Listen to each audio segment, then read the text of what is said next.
lovely mother. Hi, I'm Janette. And today we are going to go over some Disney conspiracy theories. So this will be kind of fun. So again, this is all just in good fun, I want to say. We're not saying any of these things are true or like anything like that. Like nothing controversial here. We're just going over some of the most, I would say the top 5 most popular Disney conspiracy theories. Not even the most popular. There are a lot of Disney conspiracy theories out there, right? See if I know any of them. And I would say a lot of, so most of these are all going to be movie theories because there's mainly movie theories out there. And I will say there are a lot of conspiracies, I say in quotes, conspiracies about the parks. Like there's one where it's like, oh, if you're hugging a character, like they can't release the hug. So you could theoretically hug a character forever because the cast members they're not don't supposed to be the first ones to release. Like there's like things like that people say are conspiracy theories. I'm like, I think that's just things that Disney does. Like I don't consider those conspiracy theories necessarily. I think that's just training. So most of these are all based around the movies for the most part. And some of them have been actually confirmed to be true. And so when I was looking them up, there's a lot of theories out there. Some of them are very short, I would say too. And some of them go very far in depth. So I think we may actually do a whole podcast episode just on the Pixar theory alone in the future. Because I don't think you know anything about the Pixar theory, which is why. So the Pixar theory is a very famous conspiracy theory. I say conspiracy, but it's just a very famous like movie theory or something like that. But we're not really going to touch upon the full Pixar theory in this. We're just going to touch upon one aspect. All right. So the first one, so we're going to start off easy. The first one has to do with Aladdin. So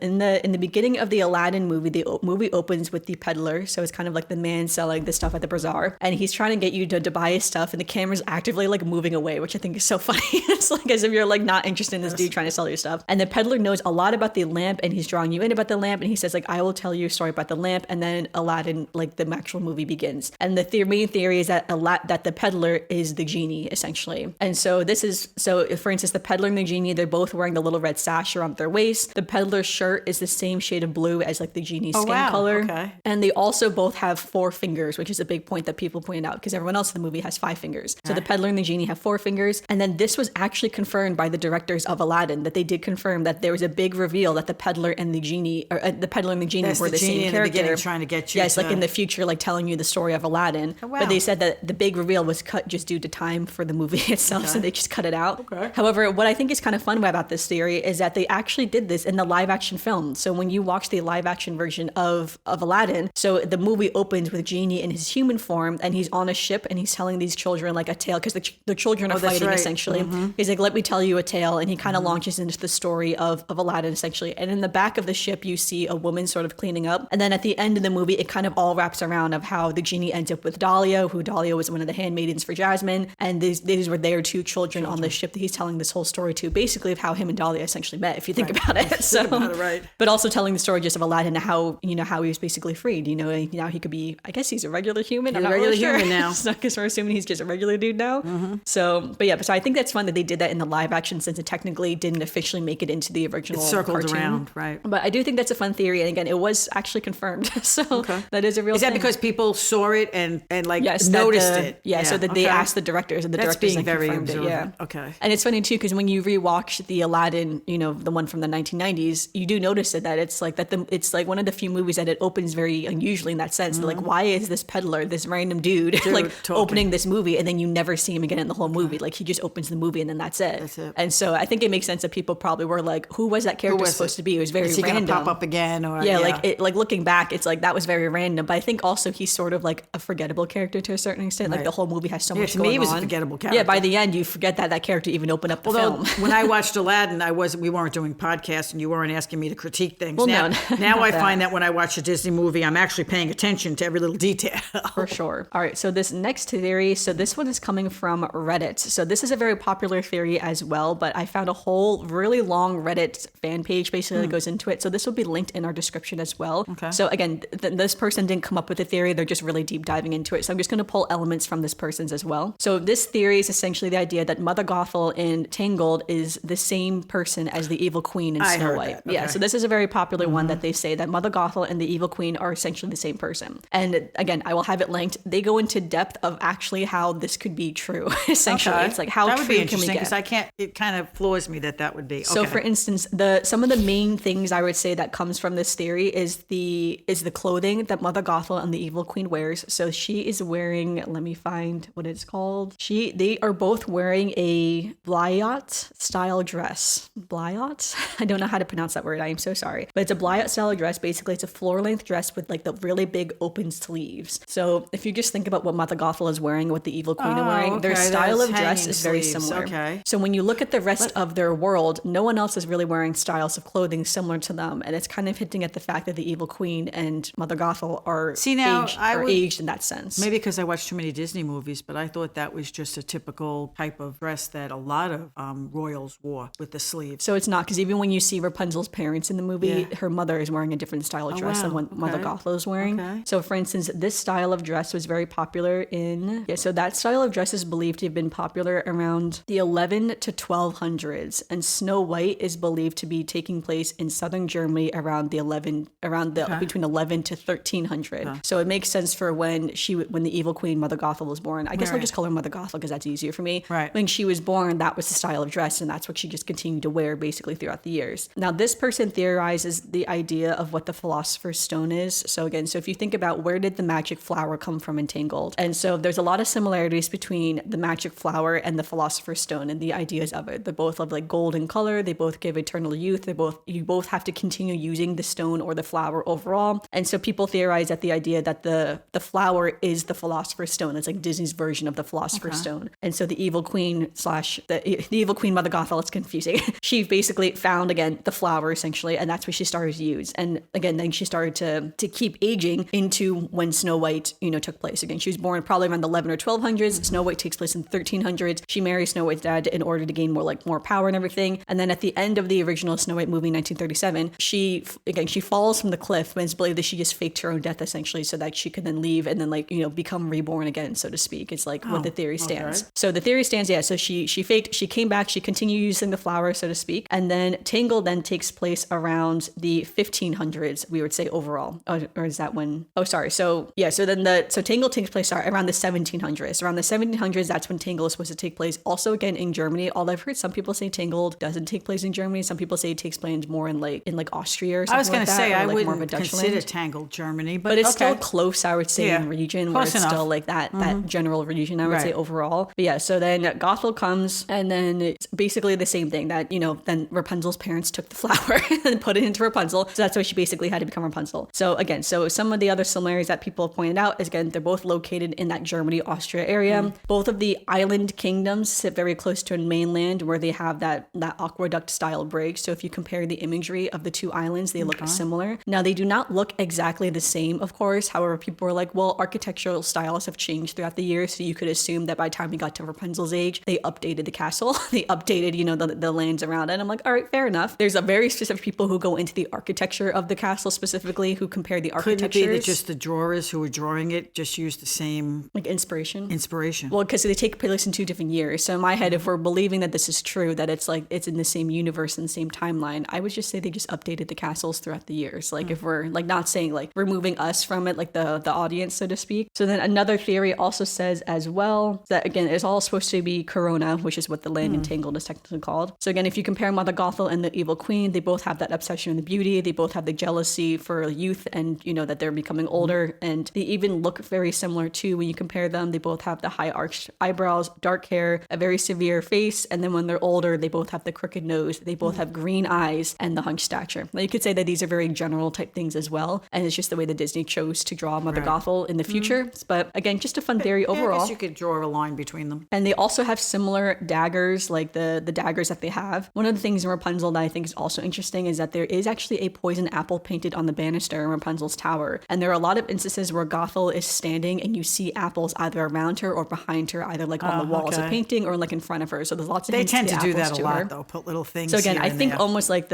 in real life, I would say that the animators were like, oh, let's make her very similar to the Evil Queen because she is a similar type of character. And again, then theorists took it and was like, they're the same person, just for funsies. So the other thing too is that people say that Mother Gothel, that she also didn't die either. So again, because they both technically died from a great height, so some people theorize that she didn't die at the end of Tangled, that she just disappeared again, and she's just going to be reborn somewhere else. So not really sure though, because again, the flower / Philosopher's Stone is still tied to Rapunzel, so I'm not really sure how that would work. But no, very interesting though, and a very popular theory that they would be the same person. Okay. Never heard that one before. All right, the next theory is also talking about Tangled. So this one's also a very popular one as well, that Frozen, Tarzan, and Tangled are all interconnected. That one I know. Okay. So there's a lot of ways that this theory technically goes, I would say, overall. So of course, in Frozen, we have Rapunzel, like in the actual Frozen movie, Rapunzel and Flynn Rider are actually seen in this scene of Elsa's Elsa's getting ready coronation, like they're seen in the village of Arendelle. So it's actually canon that they actually do take place in the same universe, at least because of that. Okay. So some of the theories say that Rapunzel and Elsa are actually sisters, twins even, because when Rapunzel was kidnapped, Rapunzel and Elsa's parents decided that they were going to send Elsa away to live with her cousin Anna and be raised as their own to hide and protect Anna, since they had two daughters with magical powers essentially. Okay. So when the trolls ask, because in the Frozen, when the trolls ask Elsa and Anna's parents, where did Elsa get her magic? They genuinely don't know. They say basically that she just had these powers. Right. So again, it would make sense that like, where did Elsa actually get her powers? Maybe from the magical flower that Rapunzel also has her powers from too, and they manifested differently in the two girls. Right. So the other theory, so again, that's one of the theories, that they're, Rapunzel and Elsa are the sisters. Some of their ideas, so all the theories usually go into the idea that Anna's parents went on a voyage, or Anna and Elsa's parents, depending on what you decide to believe, went on a voyage while their mother was pregnant, and that their ship crashed, but that they did indeed survive, unlike at Frozen where we assume they died, but that they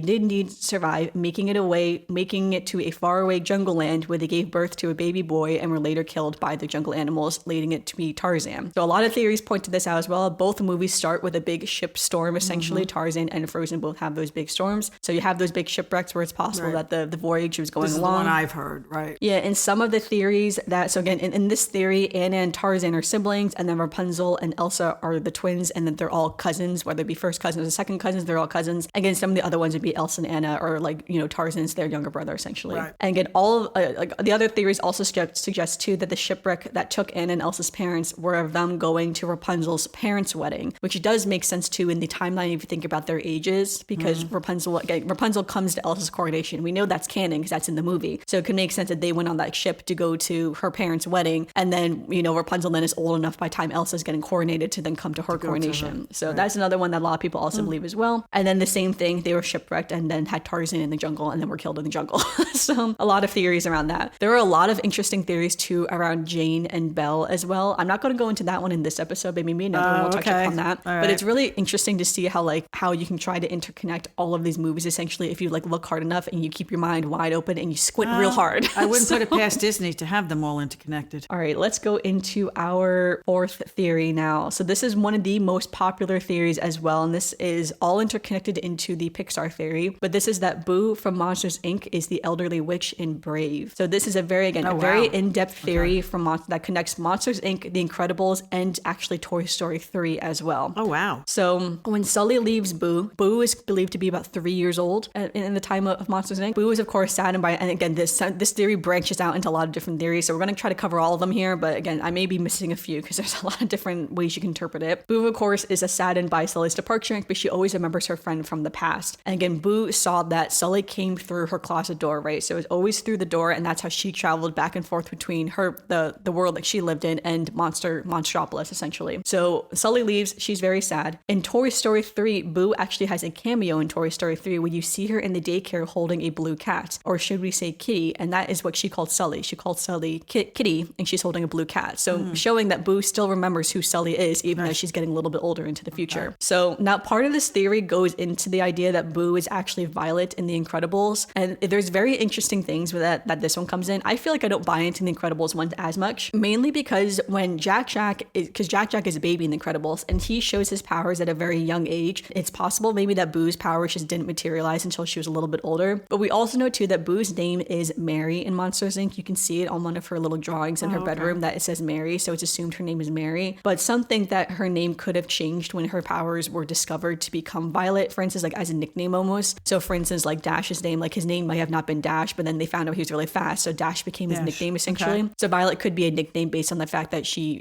was the infrared stuff, with her, that she can become invisible in force fields and stuff. So I think that I buy into that because I'm like, oh yeah, I could see her having a nickname. And of course too, the characters obviously look similar. So we'll get back to the reason why that's important later. So in Brave, the witch uses the little blue will-o'-the-wisps to attract Merida to her cottage. Some people call it like a hut or something like that, or like her little place that she lives. I'm calling it a cottage, which is very much cuter sense, I would say, than calling it a hut or, just the place that she dwells, so to speak. Okay. And so when you see the witch, all of her magic always materializes every time she steps through a door frame. So it's like that's always the thing. A lot of her magic hinges on her going through a door. The witch is also very clearly a carpenter, since the whole cottage is filled with the little wooden sculptures and wooden whittling things, to the point where you actually see a drawing inside of like one of the doorposts or whatever, like the the columns or whatever, that looks like Sully. So it looks just like Sully. People have taken screenshots of it and say it's Sully. Also on the table in here, going back to Toy Story, there is a sculpture, and actually a wooden sculpture of the Pizza Planet car that's in Toy Story as well. So again, a lot of those like little Easter eggs from previous movies. Right, so connecting her back to, again, her childhood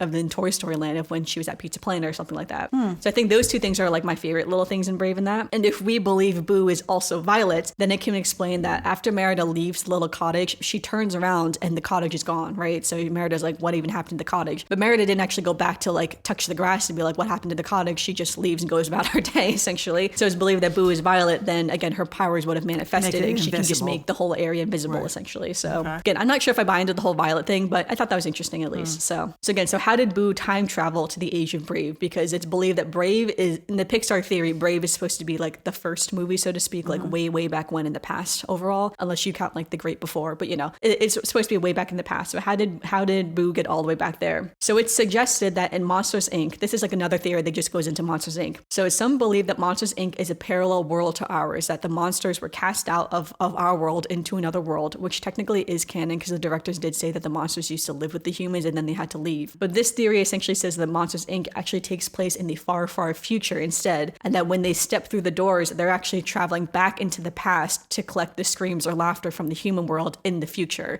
So in that sense, Boo would have already seen time travel in that sense through the doors again. Right. And so that means that this technology, I say in quotes, to time travel has already been invented, again, something Boo already knows and that she's already experiencing herself. And again, if we believe that she's also Violet as well, then she would have the power, so to speak, to be able to harness this type of magic. So some of the theories then kind of like branch off here. Some say that, for instance, at the end of Monsters Inc., she opens up the door again and she like gets really excited, or no, Sully opens up the door and he smiles, and is believed that they were able to fix her door and he was able to reconnect with Boo. So some people believe that Sully and Boo actually kept up their relationship throughout the years and stayed friends throughout the years, and that was how Boo harnessed the power of the time travel, because she basically grew up alongside Sully and all of them. Some believe that it's that they did not grow up together, that she was completely separated from them, but again, she was able, knowing that this power existed, she was able to harness this power and actually went through time trying to find Sully in the future and could not be reconnected with him. And so that's when she tries to go back to the source of the power, which is the will of the wisps. And so she goes back and attempt to learn about the magic in order to try to be reunited with Sully. So again, different ways that this theory goes, I think it's interesting, but I think all very fun as well. And again, this all relates back to the wider Pixar theory that one day maybe we'll go into. The Pixar theory is massive. It's like, I can imagine. There are whole YouTube channels dedicated to just Really? the Pixar Just the theory. Pixar theory. Because it connects all of the Pixar movies. So it's very interesting. It's quite massive. And it's very fun when you really get into it, of like when you're trying to interconnect these things. Because again, Pixar likes to put their Easter eggs in the movies. So if you have these Easter eggs, then you can say, it's like, well, then you can assume that these things all have existed interchangeably. So, all right, so that was our fourth theory. I will say some other theories before we get to our final theory. Some other theories I wanted to go over that I think could be their whole episodes on their own. The Pixar theory is one. The second is the Cars universe. The Cars universe is massively interesting. I think we will have to do a whole episode just on the Cars universe and the theories around cars, because it is very interesting, the Cars universe. So that's another one that we're not going to talk about today, but if people are interested, we'll definitely go and deep dive into the cars one. There's like, again, whole YouTube channels dedicated to some of this stuff that's very interesting. And even for prepping for this episode, I watched a couple different YouTube,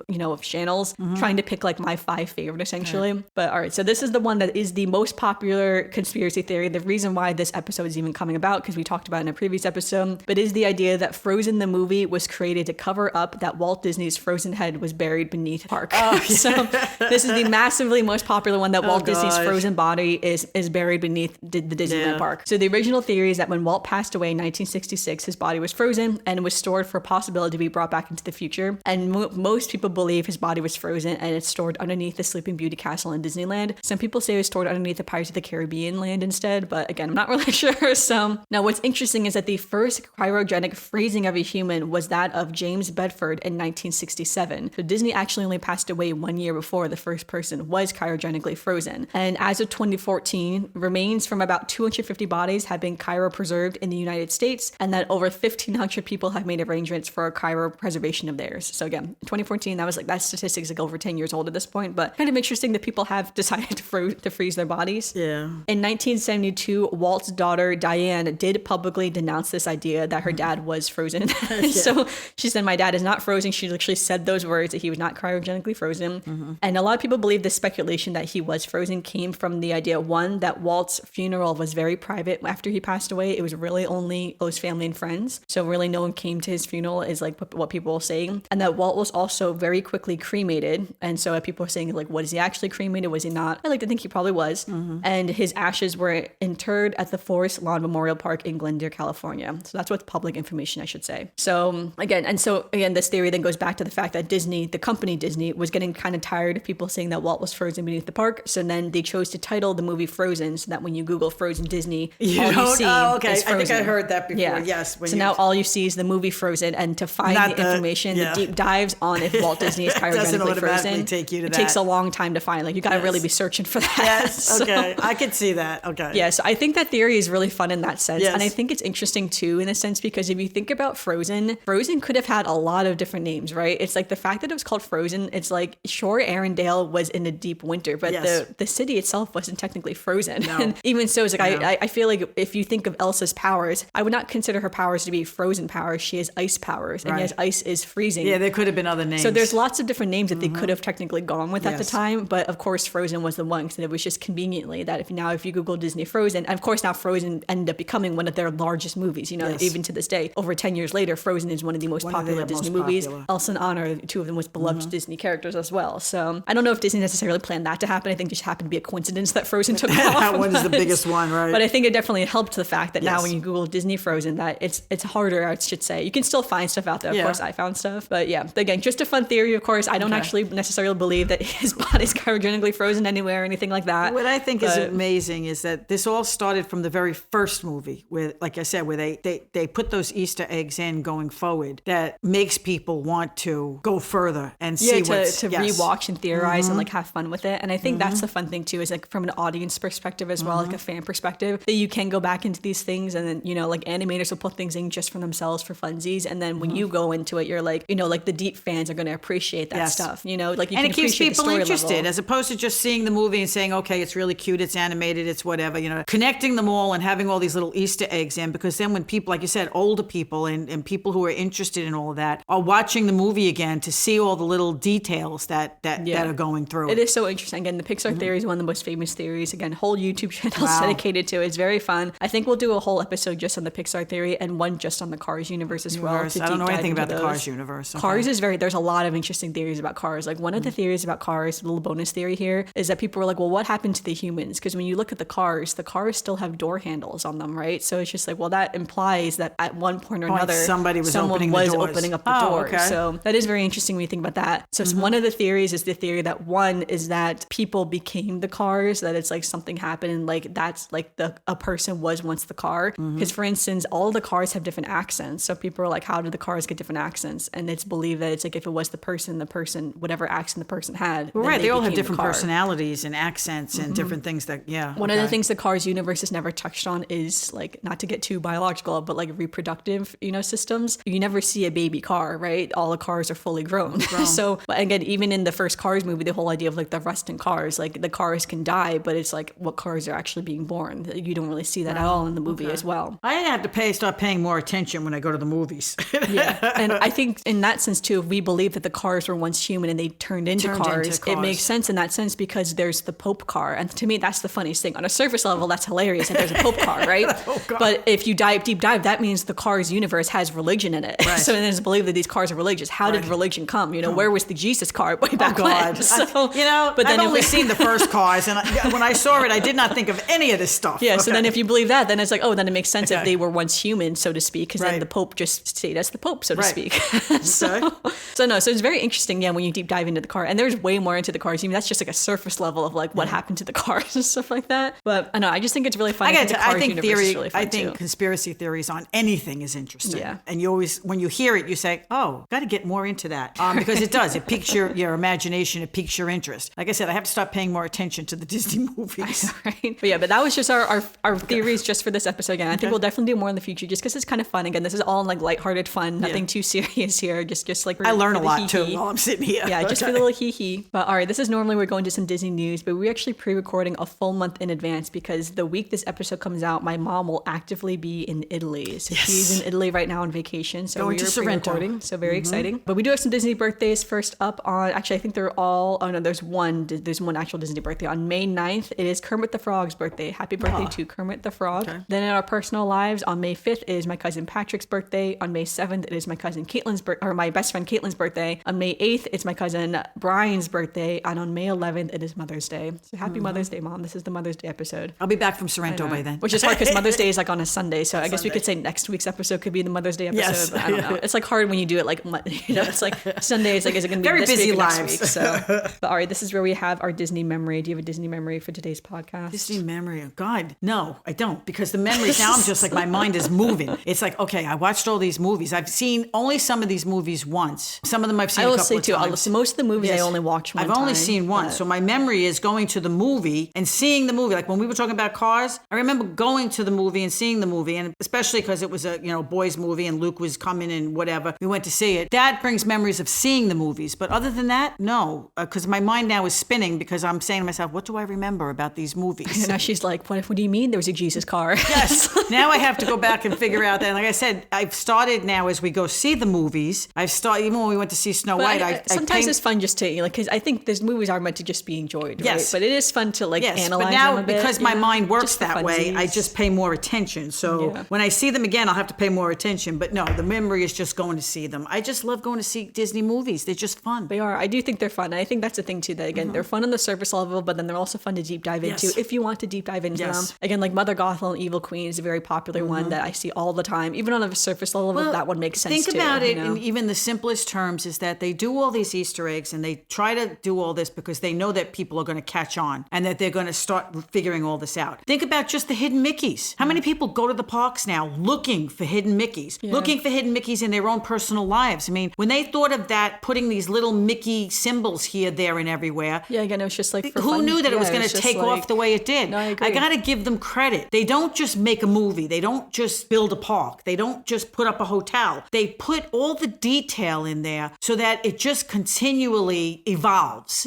It just evolves and has its own life. Yeah, and then it builds upon each other, which I think is just really fun. Yes, I think it's amazing that they do that. Yeah, so again, we'll do more on these in the future because that will definitely be fun as well. But thank you everyone for listening to this week's episode of the podcast. Let us know, what is your favorite Disney conspiracy theory? So do you have a favorite one that we should deep dive way more into, or ones that we didn't mention today that you're like, actually the parks does have this theory or something like that? Because I feel like there are a lot of fun theories out there that are just just all in lighthearted fun. Right, So all fun. we'd love to know on our Instagram, Almost Amanda X. We'll have a dedicated Instagram post to this episode. But otherwise, make sure you give us a review in the Apple Podcast, Spotify, or leave a comment down below on our dedicated YouTube